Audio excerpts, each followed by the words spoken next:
As forças de segurança divulgaram hoje um balanço sobre a operação realizada ontem durante a partida entre Brasil e Colômbia, em Tabatinga, na fronteira com a cidade colombiana de Letícia. Nenhuma ocorrência grave foi registrada. Segundo a Polícia Militar, 12 mil pessoas comemoraram a vitória da seleção brasileira na Avenida da Amizade. A fronteira chegou a ser fechada durante a carreata. O jogo era um dos mais esperados pelos moradores da região. Os times Manaus Esporte Clube e Manaus Futebol Clube tiveram de suspender a partida programada para hoje, no Centro de Treinamento do Coroado. Ela era válida pela segunda rodada do retorno do Campeonato Amazonense de Juniores. E o motivo? No mínimo inaceitável depois de uma Copa do Mundo. O jogo havia sido marcado com quase um mês de antecedência, mas foi adiado. É ruim porque a gente tem uma logística e, infelizmente, atrapalha, já é uma dificuldade de fazer os meninos virem para o jogo com despesas de passagem de ônibus e entre outras coisas. Os meninos do Campeonato Amazonense de Futebol Júnior saíram decepcionados. O motivo estava no campo, ou melhor, não estava. Nenhuma demarcação foi feita. Apesar da grama ter sido cortada na quinta-feira, a empresa responsável pelo serviço esqueceu uma parte importante. A administração do estádio preferiu não gravar entrevista, mas culpou a empresa pelo imprevisto. Seria o primeiro jogo no estádio Carlos Amit, construído para a Copa, mas que até hoje não foi usado. A Lei da Palmada, aprovada há um mês, quer reduzir os casos de maus tratos a crianças no país. Aqui em Manaus, por exemplo, a polícia registra pelo menos 50 casos por mês, mas a nova legislação ainda gera muitas divergências.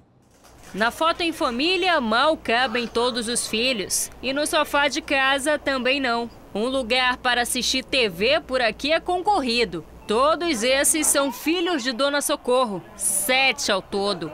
O mais novo tem apenas 1 ano de idade. Para ela, a nova lei é um problema. A lei vai ficar mais complicado, né, da gente educar os filhos, porque, por exemplo, se a gente não falar alto e não botar de castigo, não der uma palmada, eu acho que eles totalmente vão ficar contra a gente. E não é só ela que acha isso. Não maltratar, né? Dar aquelas palmadas fortes, sim, mas que seja para educar mesmo. Não é mal, né? De vez em quando a gente tem que dar uma palmadinha sim. Mas tem quem pense diferente. A pessoa conversando com a criança, educando ela direitinho, acho que dá para resolver, eu acho, o caso, né? Sem palmada. Sem palmada, é. Independente de ser pai, mãe ou qualquer outro membro da família, a nova norma proíbe o uso de castigos físicos como forma de correção. Até gritar ou fazer ameaças, mesmo que com fins educativos, são atitudes que vão de encontro com o que a lei prevê. Tudo isso na tentativa de inibir atos de violência. Segundo esta psicóloga, além dos danos físicos, a atitude pode influenciar no comportamento da criança. Elas vão sempre estar repetindo comportamentos, então se são agredidas em casa, certamente agredirão fora do ambiente familiar. A Delegacia Especializada de Proteção à Criança e ao Adolescente registra de 600 até 700 casos de maus-tratos por ano. Mensalmente, mais de 50 menores são vítimas deste crime dentro de alguma residência da capital amazonense. Só neste Conselho Tutelar são registradas cerca de 30 denúncias por dia. Se confirmado o ato de violência, o responsável perde a guarda da criança. Essa criança tem que ser tirada, estabelecida ali uma medida protetiva. Você vai tentar encontrar uma família extensa, um tio, um avô, alguém que possa ficar. Não encontrando essa família extensa, você pode pedir o acolhimento dessa criança e, incontinentemente, você informa o juizado e o Ministério Público da sua decisão. Como se trata de uma lei nova, ainda não há punição legal determinada. Quem descumprir a norma pode ser encaminhado para um programa de proteção à família, passar por um tratamento psicológico ou ser advertido.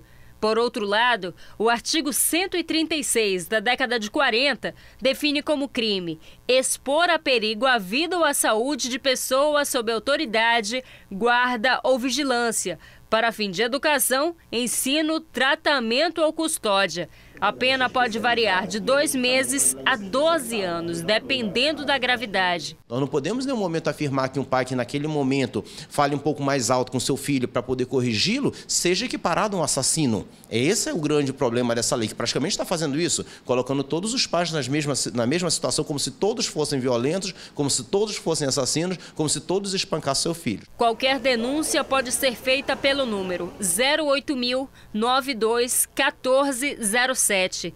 De agora em diante, a alternativa para os pais irresponsáveis é apostar no diálogo ou em outras formas lúdicas de ensinar. Porque a tradicional palmadinha, que educou por tantos anos, tantas gerações, agora é contra a lei. O Jornal em Tempo pela internet fica por aqui. A gente volta a se encontrar na próxima edição. Até lá!